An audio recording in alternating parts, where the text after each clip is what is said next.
Em nosso estudo de hoje é a lição 80 do livro Segue-me, que tem como título O Servo do Senhor. Eles não são do mundo, como também eu não sou. Jesus, Evangelho de João, capítulo 17, versículo 16. O servo do Senhor é claramente conhecido na seara ativa do Senhor, mas se aspiramos a caracterizá-lo no mundo, é fácil reconhecer-lhe a presença em seus traços essenciais.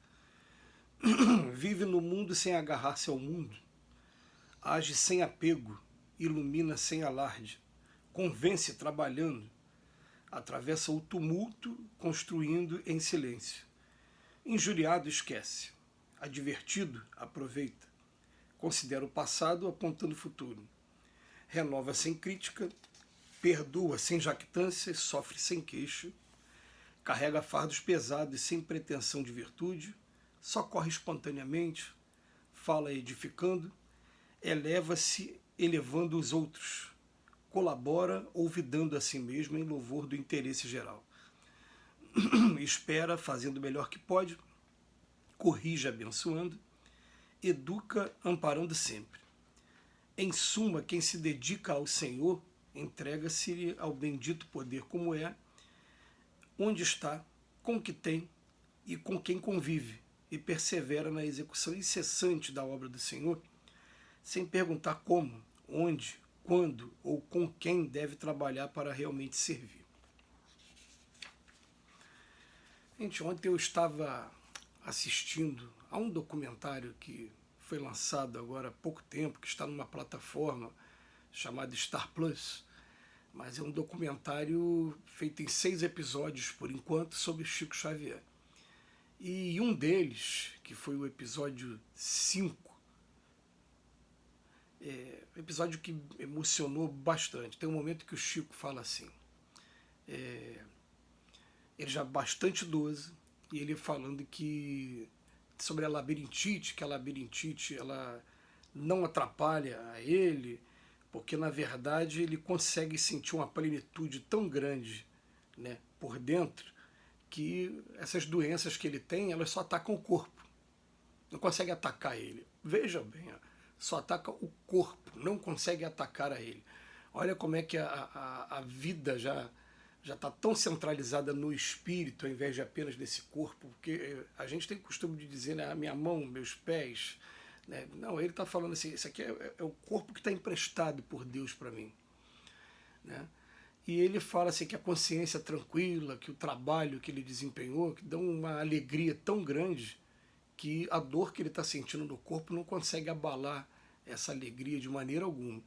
E depois tem um outro momento que mostra aquele episódio, né, que ele foi internado, se eu não me engano, em 95, né? E que ele teve uma melhora, teve um raio, uma luz que foi na direção lá do prédio, e que depois ele afirma lá, até saiu na reportagem no Fantástico na época, ele afirma que aquela luz estava sendo a visita da mãe dele. E depois o repórter pergunta assim, mas e o Emmanuel? O Emmanuel também esteve aqui? Não, esteve muito rápido. Ele só me falou uma coisa, para que eu tivesse paciência, né? Então o que acontece é, a gente cresceu ouvindo pessoas, membros religiosos falando assim, eu não sou do mundo. E eu ficava, como assim a gente não é do mundo? Eu vivo nesse mundo? Como assim? Essa coisa da minha cabeça não funcionava muito bem, né? Aí vem o Emmanuel falar assim, olha o que ele está querendo dizer na verdade. Ó. Quando você quer, na verdade, ser um, entre aspas, servo do Senhor, esse nome, né, servo, ele não é mais utilizado nos dias de hoje, ele até nos remete a uma época sombria, que se falava da escravidão, né? Servo é aquela pessoa que está ali totalmente subordinada, né, submetida a uma determinada situação.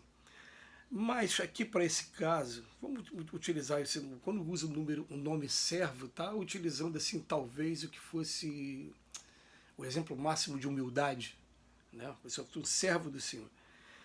Então começa com um versículo do Evangelho de João que Jesus está falando para os discípulos. Fala assim, eu não sou do mundo como vocês também não são. Como assim, eu não sou do mundo? Ele explica por quê. O que seria você ser do mundo, né? E não ser do mundo? Ele fala, vive no mundo sem agarrar-se ao mundo, não se apega a nada aqui. Se eu tiver que desencarnar amanhã, eu vou embora tranquilo, porque a minha casa, meus bens materiais não estão me apegando aqui, e eu sei até que aqueles amigos, parentes, que realmente moram aqui no meu coração, que eu amo de verdade, eu não vou perder o vínculo com eles jamais. Eu posso estar do outro lado da vida e continuando amando aqui, mandando minhas vibrações e até procurando de alguma maneira, se tiver autorização e também condição de fazer isso, poder influenciar para tomar caminhos melhores. Então ele continua, age sem apego, ilumina sem fazer alarde de nada, simplesmente, né, para não entrar no campo do orgulho, da vaidade, convence trabalhando, não é com palavras, é pelo fruto que se conhece a árvore, atravessa o tumulto, construindo em silêncio. A tempestade vem e a gente pensa assim, a tempestade é lá fora.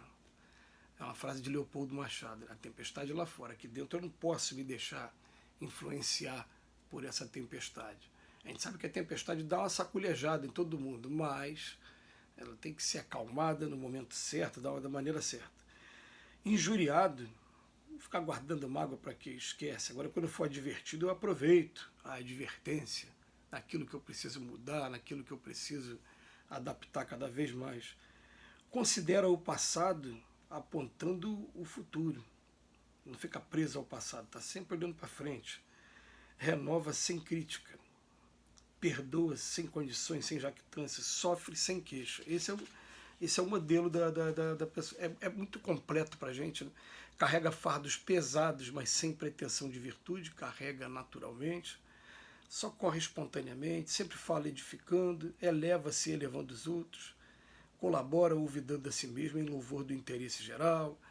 E vem trazendo essas informações. Espera fazendo o melhor que pode, corrige abençoando e educa amparando sempre. Tudo bem. Gente, vamos pensar numa coisa, ele está falando para os discípulos. Vocês também não são do mundo, vocês estão comigo. E está estabelecendo uma norma de conduta, falando a partir de agora, se vocês agirem dessa maneira, eu estou do lado de vocês. A gente tem que lembrar, né, quem eram os discípulos? Eram pessoas que eu sempre falei isso com a maior tranquilidade, que ainda eram dotados de vícios e costumes piores do que os nossos aqui de hoje. Porque, por exemplo, Pedro, quando Jesus foi preso, ele cortou a orelha do soldado romano. Né? Puxou uma faca, uma espada, um elemento cortante, cortou a orelha do soldado romano. Mas era o mesmo Pedro, é o mesmo Pedro que ficou 3 anos do lado do Cristo, pregando o evangelho, cura. Sabe que nem todo tipo de cura tem uma que ele vira mestre, por que esse aqui a gente não conseguiu curar? Expulsar os demônios, é porque para cá precisa de jejum. Tem ali aquela linguagem simbólica da época, mas era Pedro, e Pedro era desse jeito. Então não vamos pensar quando ele fala, né? Está falando para os discípulos. Está falando para pessoas comuns, mas que assumiram a postura de procurar se aproximar do Cristo e sabe que é uma postura que é revolucionária, que vai exigir muito estudo, muita dedicação nossa e muito controle emocional, principalmente, e coisas que normalmente quando a gente tem os primeiros convites, a gente está muito longe da conquista dessas virtudes. Essa que é a verdade, né? Então a gente inicia um trabalho e é claro que a gente vai olhar para isso aqui e falar, meu Deus, eu ainda tenho uma dificuldade muito grande, injuriado, esquece, eu não esqueço nada. Quando eu sou divertido eu aproveito, ou eu digo que é bullying.